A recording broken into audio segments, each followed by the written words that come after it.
Waalaikumsalam.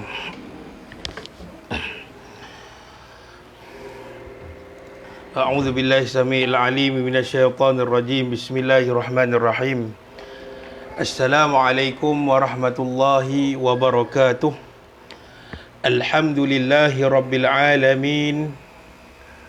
Wassalatu wassalamu ala rasulil amin.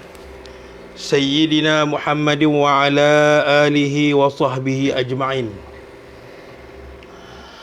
Allahumma salli ala badrit tamam wa misbahiz zalam wa miftahi daris salam wa syamsi dinil islam Muhammadin sallallahu alaihi salatu wassalam. Allahumma aftah alaina hikmataka wanshur alaina min khazaini rahmatika ya arhamar rahimin. Rabbi syrah li sadri wa yassir li amri wahlul 'uqdatam min lisani yafqahu qawli. Subhanaka la ilma lana illa ma 'allamtana innaka antal alimul hakim. Wa la hawla wa la quwwata illa billahil aliyyil azim. Bismillahi ma syaa Allah la yasuqul khaira illa Allah. Bismillahi ma syaa Allah la yasrifu su'a illa Allah. Bismillahi ma syaa Allah ma kana min ni'matin fa min Allah. Bismillahi ma syaa Allah la hawla wa la quwwata illa billah. Amma ba'du, faqala Allah Ta'ala fil kitabihil karim ba'da a'udzu billahi minasyaitonir rajim. Bismillahirrahmanirrahim. Ya ayyuhalladzina amanu qu anfusakum wa ahlikum nara waquduhan nas wal hijaratu 'alaiha malaikatun ghilazun syadidun la ya'sunallah ghilazun syidadun la ya'sunallaha ma amarahum wa yaf'aluna ma yu'marun. Sadaqallahul azim. Alhamdulillah, bersyukur kita kepada Allah Subhanahu wa taala. Dengan rahmat dan kasih sayang Allah Subhanahu wa taala, Allah memperkuatkan jasad kita, Allah memperkuatkan roh kita. Allah memberikan semangat kepada kita untuk kita menuntut ilmu. Hari ini tuan-tuan, masjid dah dibuka, tetapi ada setengah masjid dan surau, ada setengah masjid yang surau masih lagi bukan mereka yang tidak dibenarkan, tetapi masih lagi tidak menjalankan kuliah-kuliah atas perkara-perkara yang kita hadapi sekarang, iaitu coronavirus. Jadi kita ambil inisiatif bukan kerana yang ada sekarang ini yang tengah bercakap ni pandai, tetapi kita ambil inisiatif untuk kita sebarkan akidah yang benar, iman yang betul yang dibawa oleh baginda Nabi SAW, yang disampaikan oleh Rasulullah kepada para sahabat, dan sahabat sampaikan kepada ulama-ulama, dan ulama-ulama sampaikan kepada kita, dan kita kena sebarkan perkara ini ke masyarakat.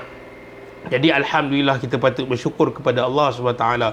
Selawat dan salam ke atas junjungan besar Nabi SAW yang membawa iman yang benar kepada kita, yang membawa hukum hakam yang benar kepada kita, yang mengajar kita berada di jalan yang lurus, supaya kita ini dapat membawa bekalan ke tempat kita yang kekal abadi, iaitu di akhirat nanti. Jadi alhamdulillah, kita patut bersyukur. Dan Allah mengutuskan baginda juga, itu adalah satu nikmat yang besar juga, salah satu nikmat yang besar kepada umat, kerana Allah mengutuskan baginda Nabi SAW. Jadi utusan Allah yang bernama Muhammad bin Abdullah, iaitu Rasulullah SAW, itu adalah satu anugerah yang besar kepada kita. Hadirin hadirat yang dirahmati oleh Allah, sebentar tadi saya ada membaca ayat Al-Quran, iaitu ayat yang dipetik ataupun yang berada di dalam surah At-Tahrim. Tuan-tuan boleh tengok sebagai panduan dan pegang sungguh-sungguh ayat ni. Dalam surah At-Tahrim, kalau dalam Al-Quran muka surat 560, ayat itu ayat yang ke-6, yang mana Allah berfirman yang membawa maksud, wahai orang-orang beriman. Ni peringatan Allah kepada manusia, kepada kita semua. Kita semua orang yang beriman. Cuma iman manusia biasa ini, dia tidak setanding dengan iman para wali dan Rasulullah dan para anbiya. Para wali dia orang awam juga, tetapi mereka ini darjat Allah yang angkat. Para nabi dia punya iman menaik je, tak pernah menurun. Kita yazid wa yanqus, iaitu turun, bertambah, berkurang. Jadi Allah memberikan peringatan kepada kita di dalam surah At-Tahrim ayat yang ke-6 ini, wahai orang yang beriman, peliharalah dirimu dan keluargamu. Maknanya Allah Subhanahu Wa Taala memberi peringatan kepada kita supaya kita jaga diri kita dan jaga ahli keluarga. Ahli keluarga ni siapa? Termasuklah zaujah kita, iaitu isteri kita. Termasuklah anak-anak kita yang kita panggil zuriat kita, yang akan mewarisi harta benda kita nanti bila kita mati. Okey, termasuk itu dipanggil sebagai ahli keluarga. Maka Allah Subhanahu Taala sambung lagi firman-Nya yang bermaksud, iaitu Allah memberi peringatan kepada kita, peliharalah dirimu dan keluargamu daripada api neraka yang bahan bakarnya adalah daripada manusia dan batu. Sebelum kita nak membaca kitab, kita ambil nasihat dulu daripada Al-Quran, iaitu Allah memberitahu bahawa antara bahan bakar yang paling banyak di dalam neraka, yang ada di dalam neraka adalah dari kalangan manusia. Manusia tu yang akan jadi bahan bakar dan batu-batuan. Kata ulama, siapakah manusia yang dimaksudkan oleh Allah Subhanahu Wa Taala yang menjadi bahan bakar kepada api neraka ini, iaitu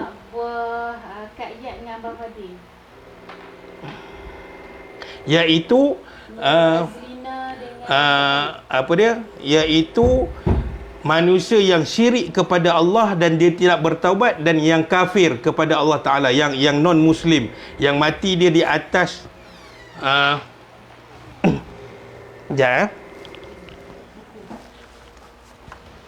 yang mati di atas kekufuran mereka, iaitu sembahan berhala mereka.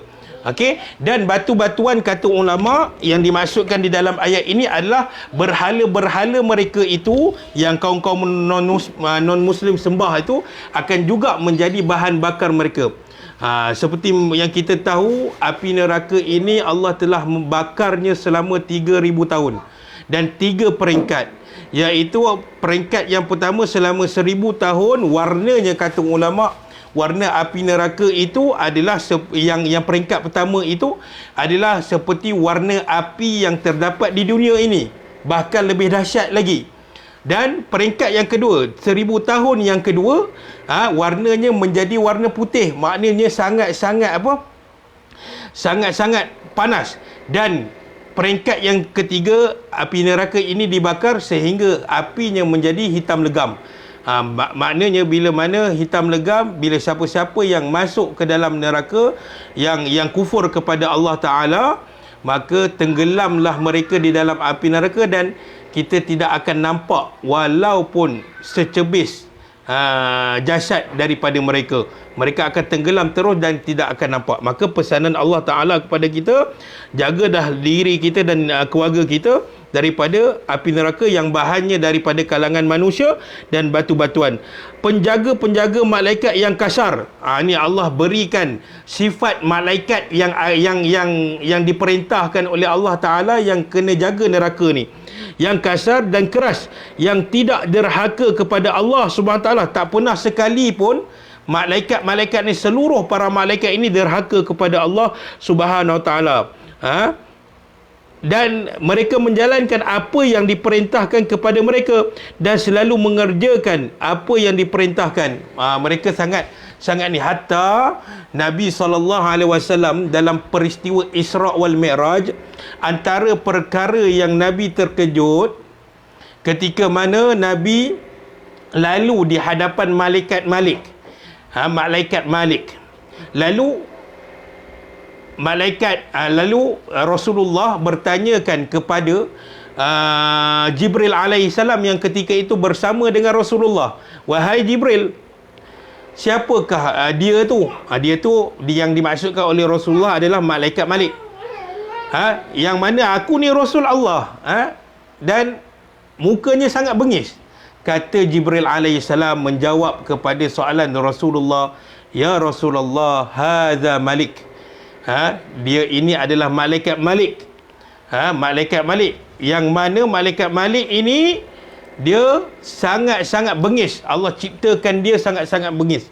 Dan dikatakan oleh guru kami, Allah telah sediakan kepadanya satu alat, iaitu sarung tangan yang diciptakan daripada tembaga, yang tugas sarung tangan itu untuk mengheret untuk mengheret manusia-manusia yang derhaka kepada Allah dan manusia-manusia yang kufur kepada Allah Ta'ala. Jadi difahami daripada ayat ini, sebelum kita nak masuk kepada kitab, bahawa tugas kita sebagai seorang ketua keluarga ataupun sebagai kita ini mak dan ayah kepada anak-anak kita, tugas kita bukan sekadar untuk memberi nafkah, duit, harta, tempat tinggal, pakaian kepada anak-anak kita ataupun pasangan kita, tetapi mempelajari ilmu fardu ain dan menyebarkan dan mengajarkan kepada ahli keluarga. Ia juga termasuk di dalam kategori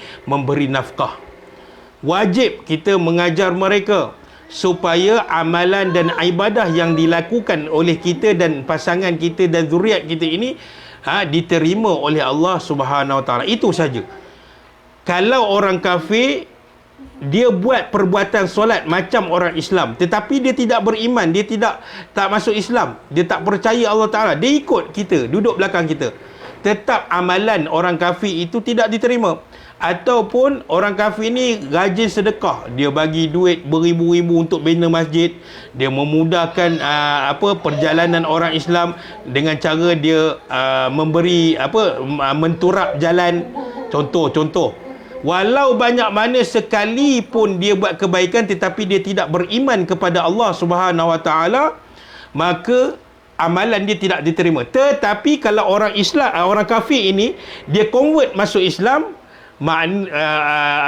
dia daripada kafir dia masuk Islam, maka segala amalan dia dulu yang kebaikan yang dilakukan, Allah ambil balik, dan segala kesalahan dia, dosa dia, Allah ampunkan. Untungnya kita dah memang lahir-lahir dengan Islam. Jadi kita tak nak panjang-panjang ke situ. Kita berbalik kepada kitab. Bagi siapa yang ada kitab, bagi siapa yang dah print, alhamdulillah. Bagi yang tiada siapa pun tak apa, anda sudah masuk di dalam majlis ilmu ini, itu satu keberkatan. Yang tak ada boleh tengok pada skrin. Baik. Qala al-muallifu rahimallahu ta'ala. Ni dah terlebih ni.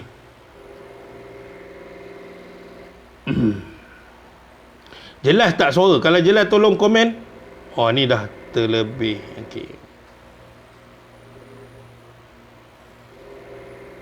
Okey, sini. Baik. Okey, sebelum kita mulakan, kita nak buat sesi pertanyaan. Satu soalan saja.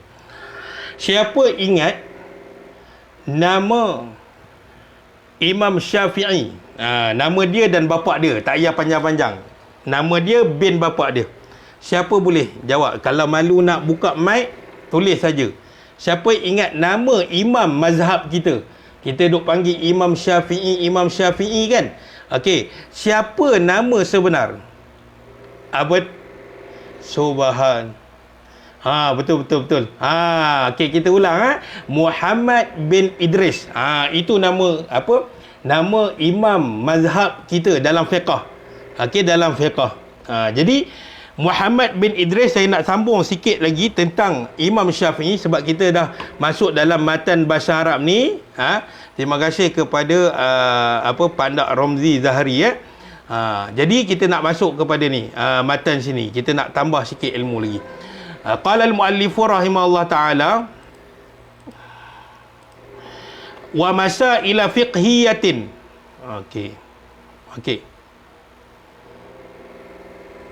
Okey, wa masaila fiqhiyatin min at-taharati ila al-hajj wa syai'in min ahkamil muamalati ala madhhabil Imam Syafi'i.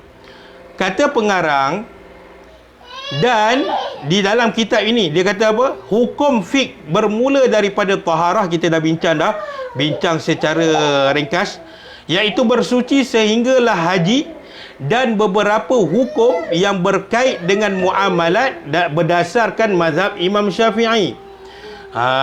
Okey, yang terdapat di dalam kitab ini, tuan-tuan, bukan semua ilmu agama itu jatuh hukumnya fardu ain. Bukan semua ilmu agama itu jatuh kepada hukum wajib fardu ain. Ada ilmu agama yang jatuh hukumnya fardu juga tetapi dipanggil fardu kifayah.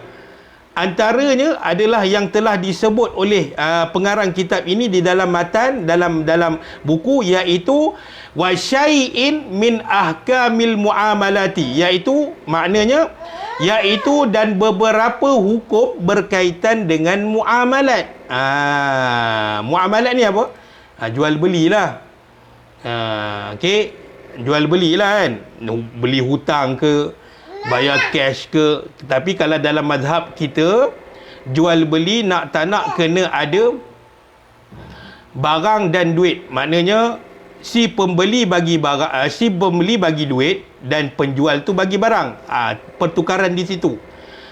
Dan tu boleh ke ustaz? Ni kita secara ringkas. Boleh ke jual beli, contohnya jual beli tempah? Kan, contoh kita nak buat gate baru. Musim PKP ni masing-masing dua rumah, jadi tak ada benda yang nak buat. Jadi dia ada duit banyak, dia tukar gate baru, daripada gate manual kepada gate auto. Jadi gate yang kita nak tu bukan hari ni kita pergi kedai, hari ni siap. Macam kita beli bawang, bukan. Tetapi dia memerlukan kepada jual beli tempah. Jadi bila kita sampai kedai gate tu, tokey buka katalog. Okey, nak pattern mana? You mau pattern mana? Nak besi macam mana? Okey, jadi benda tu adalah salam, iaitu jual beli tempah. Adakah dibolehkan? Nanti kita bincang. Kalau dalam mazhab Syafi'i asalnya tidak sah. Kerana dia tempah. Sebab dalam mazhab Syafi'i jual beli kena berlaku ada barang yang kita beli dan ada duit yang kita nak bayar tu. Jual beli tempahan ni tak boleh. Nanti kita akan bincang.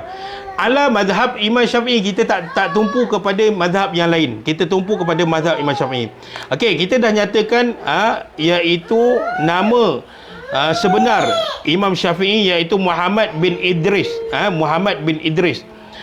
Dan sedikit tambahan untuk kita, iaitu nasab keturunan Imam Syafi'i iaitu Muhammad bin Idris. Imam Muhammad bin Idris ini nasabnya bertemu dengan nasab Rasulullah. Keturunan dia sampai datuk moyang dia tu bertemu kepada nasab Rasulullah. Tetapi kata guru kami, iaitu dia bertemu sampai mana? Sampai datuknya, iaitu Abdul Manaf. Abdul Manaf bagi Rasulullah itu adalah moyang bagi Rasulullah, tetapi Imam Syafi'i kalau susu galuh dia datuk kepada Imam Syafi'i. Dia bertemu di situ. Dalam susu galuh nama keturunan Rasulullah ada satu moyang Rasulullah ini namanya Abdul Manaf, dan Imam Syafi'i punya susu galuh pun sampai ke situ. Baik. Tetapi bukanlah Imam Syafi'i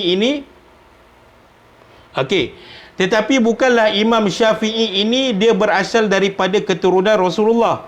Sebab Imam Syafi'i ini dia berketurunan daripada Muttalibiyah. Dipanggil Muttalibiyah. Okey, Muttalibiyah. Adapun Rasulullah sallallahu alaihi wasallam dia daripada Bani Hashim. Nanti saya akan bagi tahu nama penuh Rasulullah sampai ke moyang-moyang, sampailah kepada moyang yang paling tinggi dalam Rasulullah, iaitu Adnan. Yang kita selalu baca selawat kepada kita yang dalam TV dulu-dulu ada yang berbunyi Shalla alaikallahu ya Adnani Adnani. Sampai daripada situ, lebih daripada situ, daripada Adnan moyang Rasulullah, naik sampai bertemu kepada Sayyidina Ibrahim AS. Maknanya Rasulullah ini, keturunan Nabi SAW ini sampai kepada Nabi Ibrahim AS melalui susu galur Nabi Ismail AS. Adapun Nabi Ishaq, Nabi Ibrahim ada dua orang anak, Nabi Ismail dan Nabi Ishaq. Maka Nabi Ishaq keturunan Nabi Ibrahim ada dua orang anak, iaitu Nabi Ismail, yang kita tahu kisahnya tentang Allah mewahyukan kepada Nabi Ibrahim untuk menyembelih anaknya Nabi Ismail. Okey, dan Allah menggantikan ketika nak sembelih itu dengan kibash ataupun kambing yang besar. Adapun dan keturunan daripada Nabi Ismail sampailah kepada bawah-bawah sampai kepada Rasulullah ini, itu semua bangsa Arab. Adapun keturunan daripada anak Nabi Ibrahim, iaitu Nabi Ishaq alaihissalam, itu dikatakan keturunan kaum-kaum Yahudi. Yahudi ada yang beriman. Kita jangan sangkakan Yahudi zaman sekarang. Kita jangan tengok Yahudi zaman sekarang. Jadi ada yang beriman dengan Nabi SAW. Jadi Imam Syafi'i dia bertemu nasabnya pada Abdul Manaf, iaitu moyang baginda Nabi SAW. Okey, nanti kita akan cerita lebih lanjutlah. Okey, dan kita dah tahu Imam Syafi'i ini dia telah disuruh oleh ibunya untuk pergi ke Mekah dan belajar daripada ulama-ulama dia. Okey, dan antara murid Imam Syafi'i macam ni, Imam Syafi'i merupakan murid kepada Imam Malik. Okey, dan anak murid, salah seorang daripada anak murid Imam Syafi'i pula adalah Imam Ahmad bin Hanbal. Imam Ahmad bin Hanbal ini apa dia? Siapa dia? Dia ketua bagi mazhab Hanbali. Keempat-empat imam ni, Imam Malik, Imam Hanafi, Imam Syafi'i dan Imam Ahmad bin Hanbal, keempat-empat orang ini semua ahlu sunnah wal jamaah. Jadi kita kena ikut. Jadi itu serba sedikit tentang Imam Syafi'i rahimahullah ta'ala. Jadi bila kita berpegang kepada mazhab, sebenarnya kita kena tidak boleh campur-campur mazhab, supaya kita ini tekun dalam melakukan ibadah. Makna tekun melakukan ibadah ni apa dia? Kita tumpu pada satu mazhab. Adapun mazhab yang lain kita boleh belajar. Dan kalau sekiranya seseorang itu mampu untuk memakai mazhab yang lain, setelah dia belajar dan faham tentang mazhab yang lain, maka barulah dibolehkan untuk dia melakukan ibadah dengan melakukannya menggunakan mazhab yang dia dah faham tersebut. Adapun di Malaysia, kita berpegang kepada mazhab Syafi'i. Boleh ke guna mazhab lain? Boleh, tapi kena wajib belajar dulu tentang fiqh-fiqh dia. Baik, kita sambung lagi.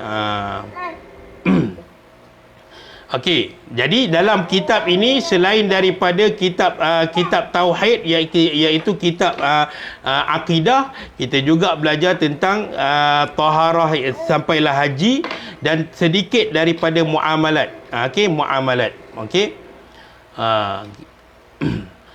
Kata pengarang, qala al-muallifu rahimahullah taala, summa bayani ma'asil qalbi wal jawarihi kal lisani wa ghairihi. Apa kata pengarang? Kemudian penjelasan mengenai maksiat-maksiat hati dan anggota badan seperti lidah dan selainnya. Ini kalau tuan-tuan tengok dekat tepi tu dalam kurungan yang saya conteng dalam kitab ni, ini bila kita cerita tentang maksiat-maksiat hati dan wal jawarih. Jawarih ni adalah maksiat anggota badan. Dia, ilmu ini dia termasuk dalam bidang ketiga yang wajib dipelajari, iaitu dalam bidang tasawuf. Tasawuf. Apa kata pengarang? Kemudian penjelasan mengenai maksiat hati dan anggota-anggota badan seperti lidah dan selainnya. Okey. Jadi ada apa? Dikatakan di sini maksiat hati. Ada maksiat hati, kita duk ngumpat orang, mengeji orang, tak suka dengan orang, dengki dengan orang. Itu termasuk dalam maksiat hati. Jadi belajar ilmu agama ni lengkap. Ilmu akidah, ilmu yang membawa kita kenal Allah, melalui sifat-sifat Allah, melalui kita kenal satu persatu sifat-sifat Allah. Kata ulama, cukuplah sekadar bagi kita orang awam mempelajari dan mengetahui tentang sifat-sifat Allah, bukan secara detail. Tahu saja pun dah cukup. Jangan bila orang tanya Allah bersifat dengan wujud, betul ke tidak, kita jawab tidak. Itu melampau. Itu tak kenal. Jadi dia wajib belajar ke atas dia. Okey. Mustahil bagi Allah ini tiada. Allah ni wujud, ada. Mustahil Tuhan ni tiada. Dan bab-bab fiqh tentang bagaimana kita nak beribadah kepada Allah Ta'ala. Ibadah ni tuan-tuan, bukanlah untuk Allah, bukanlah untuk keagungan Allah, tetapi Allah sediakan ibadah untuk kita adalah untuk persiapan kita menuju ke padang mahsyar, ke hari akhirat. Itu saja. Itu saja. Dan tasawuf ini adalah ilmu yang mendidik diri kita dari dalaman dan luaran, supaya bila kita nak menghadap Allah Ta'ala, maksud menghadap ni tak nak guna menghadap, nanti kita keliru. Apabila kita dijemput oleh Allah Ta'ala, tak nak gunalah dijemput, takut orang salah faham. Apabila kita mati nanti, kita berada di atas landasan ataupun kita berada dalam keadaan diri kita ni bersih dalaman dan luaran. Itu yang antara yang menyelamatkan kita. Yang pertama, akidah. Kita akan ditanya tentang akidah kita. Kemudian kita akan ditanya tentang amalan kita, iaitu bab fiqh. Kemudian kita akan ditanya apa perbuatan kita. Perbuatan kita sama ada dengan anggota badan, dengan hati kita. Tiga-tiga ini merangkumi ilmu yang wajib dipelajari kepada kita. Maka dalam kitab ini, kata pengarang, kita akan juga membuat penjelasan mengenai maksiat-maksiat hati dan anggota-anggota badan, seperti lidah, dan lain-lain lagi. Okey. Kenapa kita kena belajar tasawuf ini? Bila kita belajar tasawuf, sebabnya kita kena belajar tasawuf, antara perkara yang perlu kita belajar tasawuf ini adalah untuk menghindarkan diri kita daripada melakukan kekufuran dan maksiat kepada Allah Subhanahu wa Ta'ala. Nanti kita akan belajar sikit tentang kenapa kita kena belajar tanda-tanda seseorang ni boleh jatuh kufur. Kita ni dah Islam. Kita belajar, kita katakan bahawa kita belajar tentang tanda-tanda kekufuran kerana untuk menjaga diri kita daripada melakukan perbuatan yang kufur kepada Allah ataupun perbuatan yang syirik kepada Allah Subhanahu Wa Taala. Kita nak hindar diri kita. Kita tak nak kita ni termasuk, na'udzubillah min zalik. Tidak ada seorang pun fitrah manusia, sama ada dia non-muslim ataupun muslim, kalau kita tanya, pastinya dia akan percaya, orang non-muslim pastinya dia akan kata I believe one God.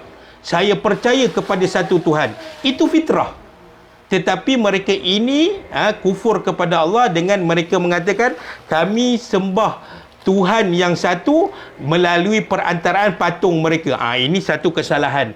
Kita tak, kita direct kepada Allah Ta'ala, kita sembah Tuhan yang Maha Esa. Sebab itu, tuan-tuan, saya nak malam ni semua ubah. Bukan ubah macam mana. Jangan kata Ustaz Farid ajar perkataan yang salah. Tak. Sebab petang tadi saya ada kelas, saya dapat ilmu baru dan saya kena sampaikan. Bila mana kita sebut asyhadu an la ilaha illallah wa asyhadu anna Muhammadar Rasulullah, biasa yang kita sebut maknanya aku bersaksi bahawa tiada Tuhan yang disembah melainkan Allah. Sebenarnya bila saya belajar tadi dan saya nak sampaikan kepada tuan-tuan bahawa kita tertinggal satu perkataan yang kata ulama ini, perkataan ini kena ada dalam makna syahadah tu. Apa dia? Makna yang sebenar, aku bersaksi. Lepas ni tuan-tuan amalkan. Jangan guna yang lama. Kita yang kejap. Kejap.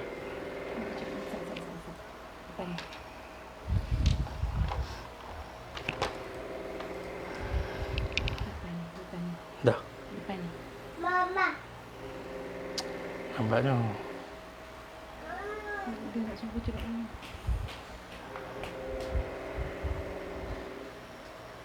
Nampak. Nampak dia. Letak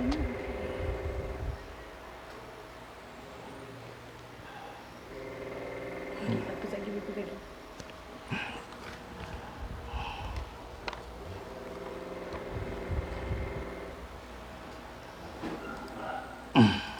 Maaf semua sebab ada meeting juga sebelah ni. Baik.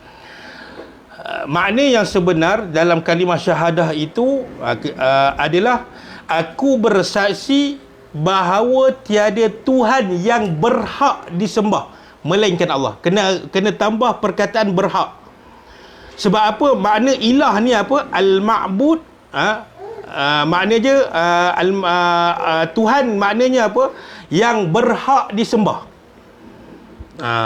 Bukan makna yang sebelum ni kita selalu baca tu salah, tak. Tetapi ulama kata kena tambah perkataan berhak. Kerana tidak ada Tuhan yang lain yang berhak disembah, hanya Allah saja. Ada pun sembahan lain juga, orang lain yang non-muslim, dia menganggap patung mereka itu adalah sebagai Tuhan. Jadi kita letak perkataan berhak itu dengan makna kita katakan tak ada dah Tuhan lain yang berhak disembah, hanya Allah saja. Tuhan sebenar-benar Tuhan. Dan apa makna Tuhan? Iaitu yang mampu mewujudkan sesuatu benda daripada tiada kepada. Yang ni tuan-tuan kena salin. Kena ingat sampai mati. Apa makna Tuhan? Tuhan adalah yang mempunyai sifat yang mampu mewujudkan sesuatu daripada tiada kepada ada. Apa makna daripada tiada kepada ada? Asal kita tidak ada. Tapi Allah mampu mewujudkan satu benda yang dipanggil sebagai manusia untuk wujud di muka bumi. Allah mampu. Adapun kita ambil batang kayu pokok, kita olah jadi meja, itu bukan mencipta, tapi kita mengolah daripada barang yang Allah telah sediakan, iaitu pokok. Allah mencipta. Jadi kalau siapa yang tak jelas boleh komen, letak di bawah tu. Saya akan terang. Jadi makna sebenar kalimah syahadah itu, aku bersaksi bahawa tiada Tuhan yang berhak. Tapi janganlah tuan-tuan pergi jumpa adik-beradik ke kawan, hang baca syahadah ni salah. Tak. Cuma tambah berhak, kata ulama'. Sebab apa? Tuhan yang sangat-sangat berhak disembah hanya Allah. Tidak ada Tuhan yang layak disembah yang lain tu. Hanya Allah saja yang layak disembah. Jadi kita katakan, aku bersaksi bahawa tiada Tuhan yang berhak disembah melainkan Allah. Dan aku bersaksi bahawa baginda Nabi SAW itu hamba Allah dan pesuruh Allah. Kejap lagi saya bagi tahu sikit. Itu jelas tak? Jelas tak? Faham tak tentang kalimah syahadah? Okey, saya tengah ready ni untuk baca doa meeting ni. Kejap tuan-tuan.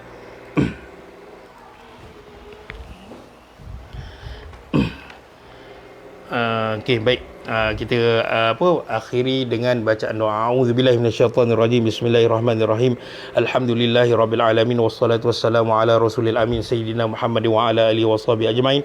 Rabbana la tuzigh qulubana ba'da idh hadaitana wa hab lana min ladunka rahmah innaka antal wahhab. Ya Allah, Kau berikanlah hidayah kepada kami, Kau jagalah kami, ya Allah. Kau jangan pesongkan akidah kami, ya Allah. Ya Allah, jadikan kami semua ini di kalangan orang yang berjaya di dunia dan di akhirat. Ya Allah, manfaatkan kami dengan ilmu, apa ilmu saja yang kami belajar pada malam ini, ya Allah. Berikanlah peringatan kami dan ingatkanlah kami supaya kami tidak lalai kepadamu, ya Allah. Rabbana atina fid dunya hasanah wa fil akhirati hasanah wa qina azabannar. Wa sallallahu ala sayyidina Muhammad wa ala alihi wasallam tasliman katsira walhamdulillahi rabbil alamin. Kita tangguh majlis kita pada malam ini dengan bacaan tasbih kafarah dan surah Al-Asr. Subhanakallahumma wa bihamdika asyhadu an la ilaha illa anta astaghfiruka wa atubu ilaik. Bismillahirrahmanirrahim. Wal 'asri innal insana lafi khusr illa alladhina amanu wa 'amilus solihat wa tawasaw bil haqq wa tawasaw bis sabr. Shadaqallahul azim.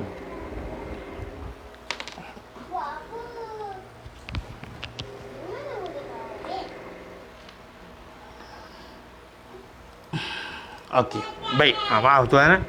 Jadi dalam perkataan asyhadu itu dia ada membawa makna tiga makna. Yang pertama, yakin dengan hati.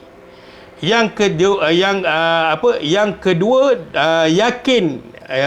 yakin dengan hati, kemudian membuatnya dengan perbuatan dan mengetahui dengan hati. Okey, kita ulang lagi sekali. Makna asyhadu yang kita sebut dalam baca tahiyat tu, asyhadu alla ilaha illallah. Makna asyhadu itu adalah aku bersaksi. Apakah yang dimaksudkan dengan aku bersaksi? Aku bersaksi itu membawa makna tiga makna. Yang pertama, yakin dengan hati, mengetahui dengan hati, dan membuat dengan amalan, iaitu melalui dengan apa? Dengan perbuatan. Maka nak tak nak, tiga perkara ini perlu ada bagi seseorang yang beriman kepada Allah Ta'ala. Dia kena yakin dengan hati, dia kena mengetahui dengan hati, dan dia kena apa? Dia kena buat perbuatan tersebut. Okey. Baik. Hilang Okey, baik. Jadi itu dia. Sebab itu kita kena belajar tentang maksiat hati dan wal jawarih. Sebab apa? Sebab kita faham tadi makna syahadah tu dia berkait juga dengan amalan kita. Bila kita sebut amalan kita, kita buat dengan anggota badan kita. Seperti lisan. Contoh kita paling mudah dalam bab solat. Kita akan masuk dalam bab solat, tapi nak bagi tahu. Yang saya katakan tadi, makna asyhadu itu terkandung tiga makna, iaitu meyakini dengan hati. Kita kena yakin Allah tu wujud. Datang kepada kita seorang yang dia kata apa? Allah ni tak wujud. Na'udzubillah min zalik. Kita jangan ragu-ragu. Orang yang ragu-ragu terhadap kewujudan Allah Ta'ala juga boleh jatuh kepada kekufuran. Sebab dia kata apa? Aku ni ragu-ragu subhanallah al-azim. Dia boleh kata macam tu. Itu boleh jatuh kepada kekufuran. Nanti kita akan belajar tentang benda tu kan. Jadi yakin dengan hati, yakin Allah ni wujud. Mengetahui dengan hati, kena tahu kewujudan Allah ni macam mana. Kewujudan Allah ni azali, tidak ada permulaan dan tidak ada pengakhiran. Kita ada permulaan, ada pengakhiran. Allah wujudkan kita itu permulaan. Dan bila sampai ajal kita, itu adalah satu perakhiran bagi kita semua makhluk. Kullu ma siwa Allah, selain daripada Allah, itu adalah makhluk. Dan yang ketiga, amal bil jawarih. Itu yang kita sebut dalam kitab tu. Wal jawarih, beramal dengan anggota badan, melakukan amalan dengan anggota badan. Maknanya kita belajar tentang perkara-perkara maksiat yang dilakukan oleh anggota badan ini adalah untuk menghindarkan diri kita, untuk menghindarkan anggota badan kita ini melakukan maksiat kepada Allah Subhanahu Wa Taala. Lengkap, Islam ni lengkap. Al-yawma akmaltu lakum dinakum wa atmamtu alaikum ni'mati wa raditu lakumul Islam madina. Ulama khilaf tentang ayat ni. Ada yang mengatakan, sebagian ulama mengatakan al-yawma akmaltu lakum, ayat ini adalah ayat yang terakhir Allah turunkan kepada baginda Nabi SAW. Apa maknanya? Al-yawma akmaltu lakum, hari ini aku telah sempurnakan agamamu.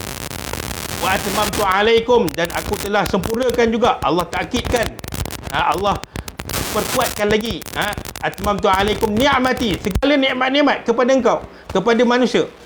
Wa atmamtu alaikum ni'mati wa raditu lakumul Islam madina, dan aku redha, satu-satunya agama yang aku redha adalah agama Islam.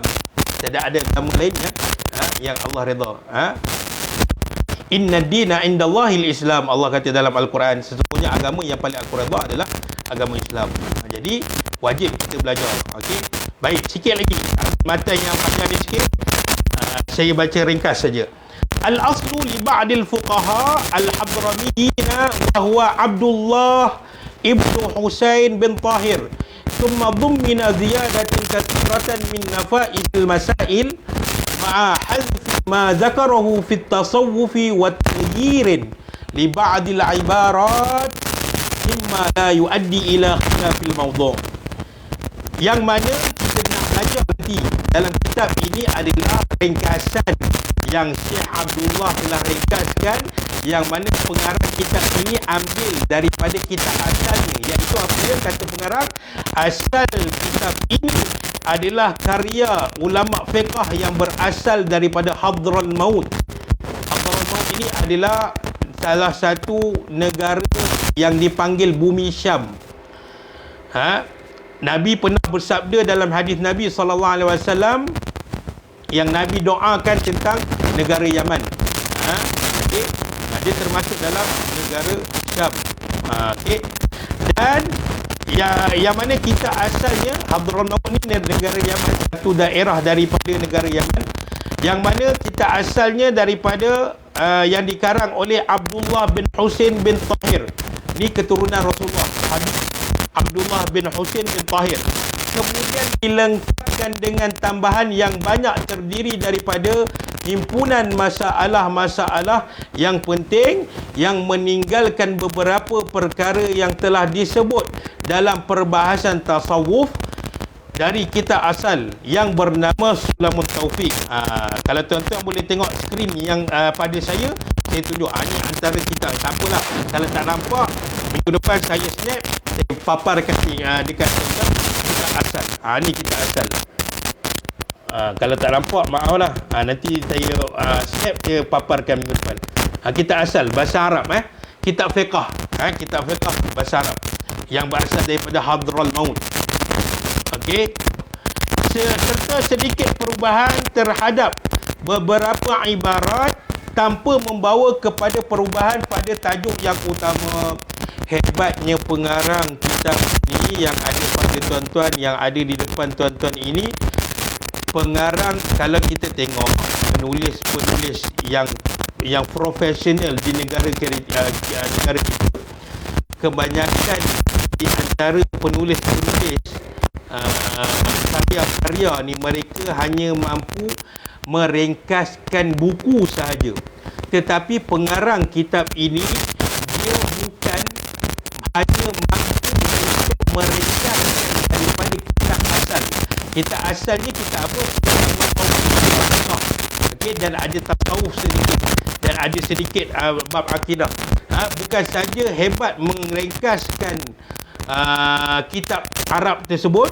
Bahkan Syekh Abdullah pengarang kitab ini, dia telah menambahkan sedikit perbahasan dalam bab tasawuf dan bab fiqh sikit berdasarkan pandangan para ulama dalam mazhab Syafi'i yang sebab Syekh Abdullah pengarang kitab yang ada depan tuan-tuan ini, dia bila dia baca kitab Sulamut Taufiq, bila dia nak meringkaskan kitab asal itu, dia tengok dalam kitab asal ini ada beberapa pendapat dalam mazhab Syafi'i yang lemah.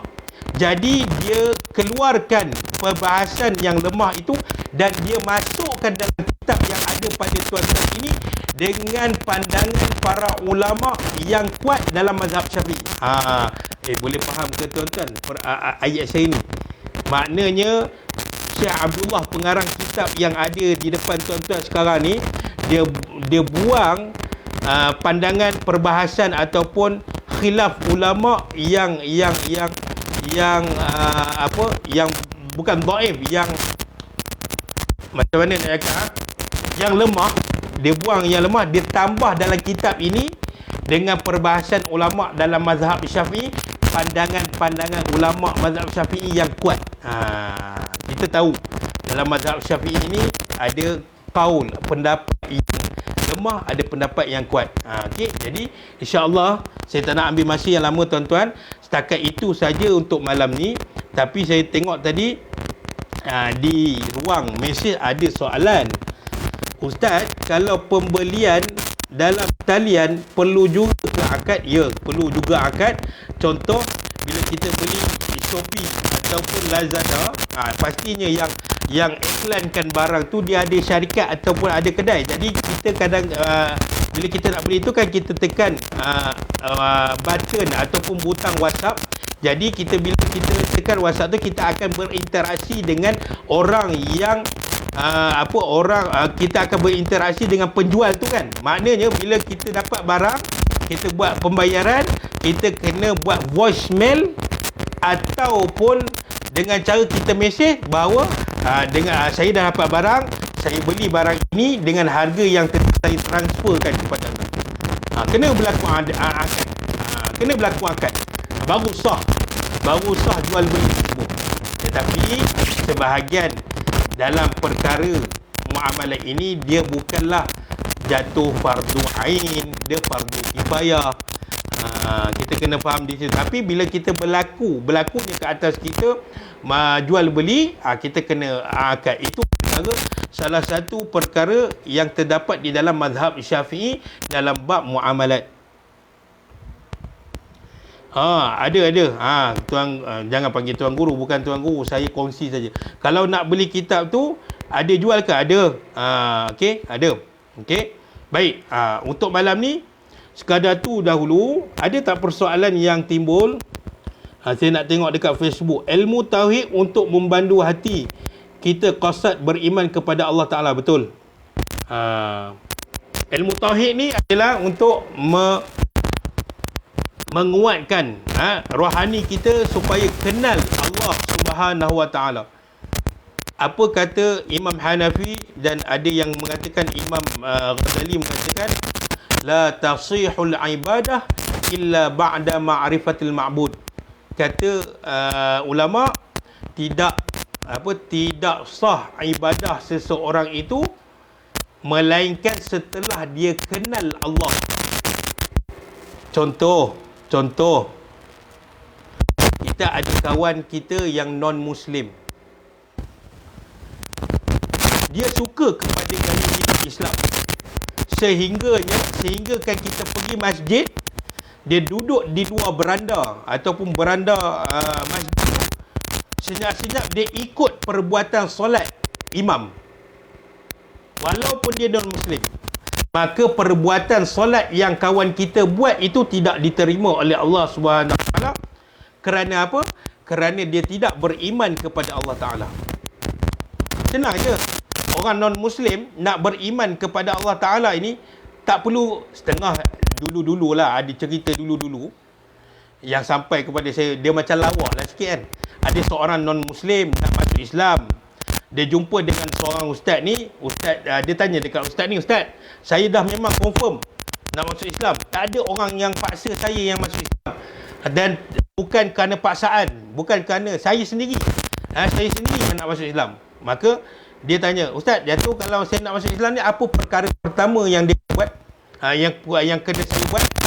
Ustaz ni pun kata, perkara pertama yang perlu awak buat adalah awak kena berkhatan. Allahu Akbar. Manakah ilmu tersebut? Sedangkan orang non-Muslim yang nak masuk ke Islam tak perlu berkhatan, tak perlu buat apa lagi, hanya dengan melafazkan kalimah dua syahadah. Asyhadu an la ilaha illallah wa asyhadu anna Muhammadar Rasulullah. Itu saja. Bagaimana nak melafazkan kalau orang itu tidak mampu untuk melafazkan kalimah syahadah itu, asyhadu an la ilaha illallah wa asyhadu anna Muhammadar Rasulullah, dalam bahasa Arab, dia mampu untuk melafazkannya dalam bahasa Inggeris ataupun dalam bahasa Mandarin, dan kita dah bawa siap penterjemahnya. Dan walau dalam bahasa Mandarin, dalam bahasa Inggeris, tetapi membawa makna yang sama. Makna yang sama apa? Iaitu aku bersaksi tiada Tuhan yang berhak disembah melainkan Allah, dan aku bersaksi bahawa Nabi Muhammad itu hamba Allah dan pesuruh Allah. Maka walaupun dia menggunakan bahasa yang lain selain daripada bahasa Arab, maka sah iman dia. Maknanya dia nak convert kepada Islam, dia guna bahasa apa sekalipun, kalau maknanya sama dengan syahadah, maka sah iman dia, dia dah Islam. Tidak disyarat seorang yang nak masuk Islam itu dengan melafazkan kalimah syahadah dalam bahasa Arab. Bukan syarat sah. Boleh apa saja. Kalau dia mampu bahasa Arab, tak ada masalah. Dan sebagian ulama mengatakan bahawa tidak disyaratkan juga mengatakan bahawa dalam lafaz kalimah syahadah tu bagi non-Muslim yang baru nak masuk Islam, tak disyaratkan kepada dia untuk membaca perkataan asyhadu. Kalau dia sebut la ilaha illallah Muhammadur Rasulullah, sah Islam. Adapun kita yang kekal Islam sehingga hari ini, alhamdulillah, wajib mempertahankan akidah itu sehingga akhir hayat.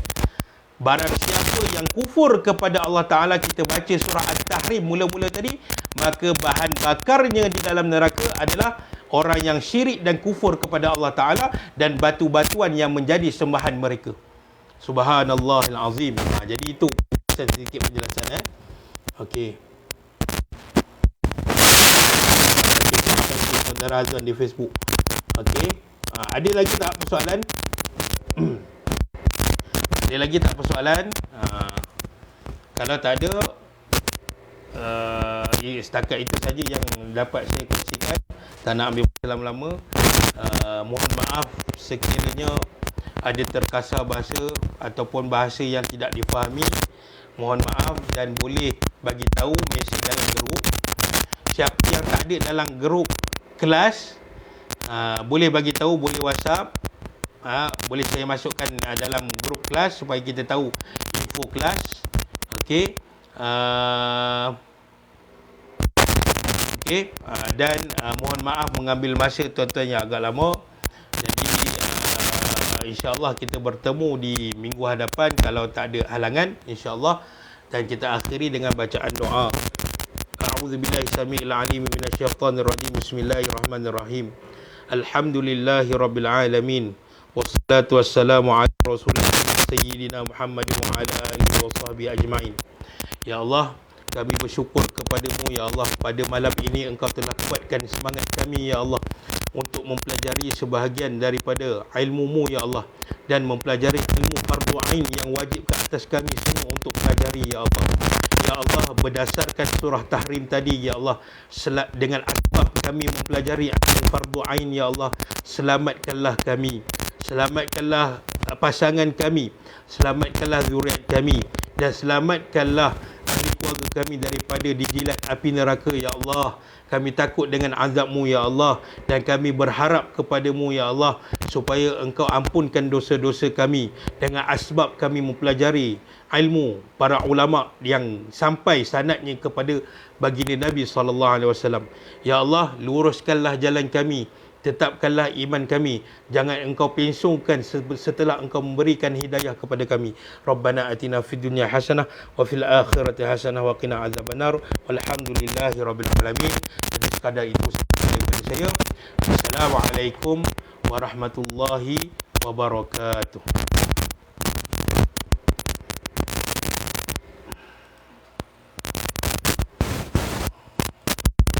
Sama-sama. Jaga diri semua.